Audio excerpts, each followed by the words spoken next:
அனைவருக்கும் வணக்கம். Spoken English கிளாஸில் நம்ம டே 21 கிளாஸில் இருக்கோம். ஸோ எஸ்டர்டே கிளாஸில் நம்ம என்ன பார்த்தோம்? ஃபியூச்சர் டென்ஸ் பற்றி நம்ம பார்த்துருந்தோம். ஃபியூச்சர் டென்ஸில் சிம்பிள் ஃபியூச்சர் டென்சஸ் அதில் வந்து நம்ம எப்படி சென்டென்ஸ் வந்து மேக் பண்ணுறது, will, shall, going to, so இதெல்லாம் வந்து எப்படி நம்ம யூஸ் பண்ணலாம் அப்படின்னு நம்ம பார்த்துருந்தோம். சரிங்களா? இன்றைக்கி நம்ம அதோட கண்டினியூட்டி தான் பார்க்க போகிறோம். கொஸ்டின் வந்து எப்படி ஃப்ரேம் பண்ண போகிறோம், சிம்பிள் ஃபியூச்சர் டென்ஸில் கொஸ்டினிங் ஃப்ரேம் பண்ணுறதை பற்றி நம்ம இன்னைக்கு கிளாஸில் பார்க்கலாம். அதுக்கு முன்னாடி நம்ம ஒரு சின்ன ஸ்டோரி கேட்டுட்டு போகலாம். ஸோ எல்லாருமே வந்து யூடியூப் சேனல்ஸ் பார்க்குறீங்க. ஸோ பார்க்கும்போது நிறைய ரிப்ளைஸ்லாம் வருது.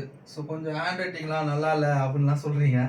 ஸோ நம்ம முடிஞ்சதை வந்து நம்ம எழுதி போட்டு பண்ணியிருக்கோம். இதை விட பெட்டராக போக போக சப்ஸ்கிரைபர் அதிகமாக நம்ம வந்து அதை பெட்டராக பண்ணுவோம். சரிங்களா? அதுக்கப்புறம் வந்து ஸ்டோரி நம்ம போகலாம். ஸோ இப்போ இருக்கிற சுச்சுவேஷனை பார்த்தீங்கன்னா ரொம்ப கிரிட்டிக்கலான சுச்சுவேஷன் தான் போயின்னு இருக்கு. சரிங்களா? யூடியூப்பில் நிறைய கண்டென்ட்லாம் வருது. ஸோ அதெல்லாம் நம்ம பார்த்துன்னு தான் இருக்கிறோம். ஸோ முக்கியமான சேனல்ஸ் எது வேணுமோ அது வந்து ஸ்டூடெண்ட்ஸ் பார்க்குற மாதிரி வைங்க, பசங்க பார்க்குற மாதிரி இருக்கட்டும். ஸோ நெக்ஸ்ட் வந்து ஸ்டோரி சொல்லியிருந்தால, ஸோ அதுக்கு போகலாம். இப்போ ஒரு 2 பேர் இருந்தாங்க. ஒருத்தர் வந்து ரொம்ப ஏழ்மையாக இருந்தார், இன்னொருத்தர் வந்து பணக்காரராக இருந்தார். அவங்க 2 பேருமே ஒரு கார்டன் மாதிரி ஓப்பன் பண்ணியிருந்தாங்க. இந்த பணக்காரராக இருந்தவர் பார்த்தீங்கன்னா அவர் ஒரு மரம் வளர்த்தார். ஸோ மரம் வளர்க்கும்போது அவர் என்ன பண்ணாருன்னா நிறைய உரம் போடுறது, செடி போடுறது, அதுக்கு தண்ணி ஊற்றுறது, நல்லா பார்த்துனார். நிறைய உரம் வாங்கி போட்டு நிறைய காசு செலவு பண்ணி அந்த மரத்தை வளர்த்தாரு. இந்த ஏழ்மையான விவசாயி என்ன பண்ணாருன்னா அந்த அளவுக்கு உரம் போடுறதுக்கு காசு இல்லை. கடையில் எங்கே வெளியில் எதனா இருந்த இடத்துல வந்து போடுவார். முடிஞ்ச அளவுக்கு தண்ணி ஊற்றுவார். ஸோ 2 நாளைக்கு ஒரு தடவை தான் தண்ணி ஊற்றுவார்.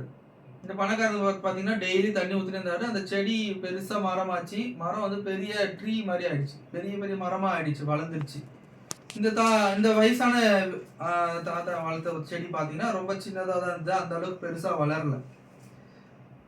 ஸோ அதுக்கப்புறம் என்ன ஆச்சுன்னா ஒரு வருஷம் தாண்டிச்சு, இயற்கை சீற்றம்லாம் வர ஆரம்பிச்சுது. அப்போ என்ன பார்த்தீங்கன்னா அந்த மரம் வந்து வேர் நல்லா ஸ்ட்ராங்காக போகல. ஏன்னா இவங்க வந்து நிறைய ஏற்கனவே உரம் போட்டு தண்ணி எல்லாமே கொடுக்கறதுனால வேர் உள்ளே போகல. வேர் வந்து டீப்பாக போய் அது ஆங்கரிங் பண்ணலை. ஸோ அதனால என்ன ஆச்சுன்னா அந்த மரம் அப்படியே சாஞ்சிருச்சு. ஆனால் இந்த வயசான தாத்தா வச்சுருந்தாரு பார்த்தீங்களா அந்த மரம், ஸோ அந்த மரம் மட்டும் விடவே இல்லை. ஏன்னா வந்து அவர் 2 நாளைக்கு தான் ஒரு தடவை தண்ணி ஊற்றுவார். எப்போனா கிடைச்சாதான் எடுத்துகிட்டு வந்து போடுவார். காசு கொடுத்துலாம் வாங்க மாட்டார். ஸோ அதனால அந்த வேர் வந்து நல்லா டீப்பாக உள்ளே போய் ஆங்கரிங் பண்ணி தண்ணியை அப்சார்வ் பண்ணுற அளவுக்கு வந்து அதோட வேர் ஆழமாக போய் ஸ்டாண்டர்டைஸாக இருந்திருக்கு. அந்த வயசானவர் விவசாயி வளர்த்த செடி வந்து அதுக்கு வந்து அந்த செடி ஏன் விழலைன்னா அதுக்கு வந்து நீடு கம்மியாக கிடைச்சிது. சரிங்களா? தேவைகள் வந்து கம்மியாக கிடைச்சப்போ அதுவே தேடி போய் எடுக்கும்போது அதோட ரூட்டு எல்லாமே வந்து ஸ்ப்ரெட் ஆக ஆரம்பிச்சுது. ஸோ எல்லா இடத்துலையும் பிரான்ச்சஸ் போனதுனால ஸ்டாண்டர்டைஸாக இருந்த முடியுது. ஆனால் இந்த பணக்காரர் வளர்த்த செடியில் வந்து எந்த தேவையுமே தேவைப்படலை, எல்லாமே அவர் கொடுத்துட்டே இருந்தார். அதனால் அது ஸ்டாண்டர்டாக இருக்கணுன்றத அவசியம் இல்லாமல் போச்சு. ஸோ அந்த மாதிரி தான் இப்போ நம்ம இருக்கிற சுச்சுவேஷனில் குழந்தைங்க வளர்க்குறதும். சரிங்களா? குழந்தைங்களுக்கு வந்து நம்ம தேவைப்படுறதுக்கு மேலே எல்லாமே வாங்கி தரோம். சரிங்களா? ஸோ இப்போ ஒரு வாட்ச் கேட்டால் ஸ்மார்ட் ஆண்ட்ராய்டு வாட்ச் வாங்கி கொடுத்துட்றோம். சைக்கிள் கேட்டால் 20,000 ரூபாய்க்கு சைக்கிள் வாங்கி கொடுத்துட்றோம். அவங்க வந்து ஸ்கூலுக்கு நடந்து போய் ப்ராக்டிஸ் பண்ணணும், ஸ்கூலோட படிப்போட அருமை என்னன்னா தெரியணும். ஸோ அதெல்லாம் வந்து நம்ம கேர் பண்ணுறதே கிடையாது. ஏன்னா வந்து நம்ம பசங்க சந்தோஷமாக இருக்கணும், ஆண்ட்ராய்டு ஃபோன் வச்சுருக்கணும். ஸோ ஆண்ட்ராய்டு ஃபோனில் எது பார்த்தாலும் பரவாயில்ல, பட் ஆனால் ஃபோன் வச்சுருக்கணும், ஸ்மார்ட் வாட்ச் காட்டணும், எல்லாமே எக்ஸ்பென்சிவாக தான் பண்ணின்னு இருக்கோம். ஸோ கஷ்டப்படுற சுச்சுவேஷன்லேயே நம்ம குழந்தைங்களை வளர்க்குறது இல்லை. அதனால தான் ஒரு காலகட்டத்துக்கு மேலே அவங்களுக்கு டிப்ரெஷன் வர ஆரம்பிக்குது. எந்த ஒரு கஷ்டத்தையும் அந்த பிள்ளைங்களால அக்செப்ட் பண்ணிக்க முடியறதில்ல. அதனால தான் இந்த சின்ன வயசுலேயே நிறைய டிப்ரெஷன் வேர்ட்ஸ் வந்து ஒரு 10 இயர்ஸாக நம்ம கேட்டுருக்கோம். ஆஃப்டர் கொரோனாக்கு அப்புறம் இந்த டிப்ரெஷன்ஸ் வந்து அதிகமாகிடுச்சு. ஏன்னா நம்ம நீட் பண்ணுறது அதை வந்து நம்ம கொடுத்துனே இருக்கோம். ஸோ அதை வந்து நம்மளோட கஷ்டத்தை சொல்லி நம்ம பசங்களை வளர்க்கும் போது அவங்களும் வந்து அது தெரிஞ்சுப்பாங்க. ஏன்னா நிறைய பேருக்கு நம்ம பசங்களுக்கு வந்து நம்மளோட கஷ்டமே தெரியறதில்ல. சரிங்களா? ஸோ இதை வந்து ஒரு மெசேஜாக எடுத்துக்கிட்டு நம்ம குழந்தைங்கள கொண்டு போவோம். சரிங்களா? இது ஒரு நல்ல விஷயம்தான். ஸோ இப்போ நம்ம கிளாஸுக்கு போகலாம். ரொம்ப நேரம் பேசிட்டேன். சரிங்களா? சிம்பிள் ஃபியூச்சர் டென்ஸில் கொஸ்டின் ஃப்ரேமிங் பண்ணுறது தான் நம்ம பார்க்க போகிறோம்.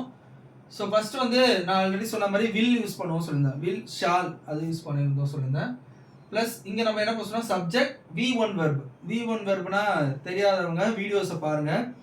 ஸோ 13 and 12 வீடியோஸில் வேர்ப்ஸ் பற்றி எடுத்திருக்கோம். அந்த வீடியோஸில் பார்த்தீங்கன்னா verbs V1 V2 V3 verb அது தெரிஞ்சாதான் நம்மளுக்கு சென்டென்ஸ் மேக் பண்ணுறதே வரும். சரிங்களா? மோர் தென் 50 வேர்ப்ஸ் தான் நம்ம கொடுத்துருக்கோம். வேர்ப்ஸ் வந்து நிறைய இருக்குது.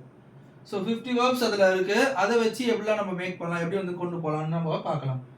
So will you come tomorrow, நீ நாளைக்கு வரியா? Will you come tomorrow.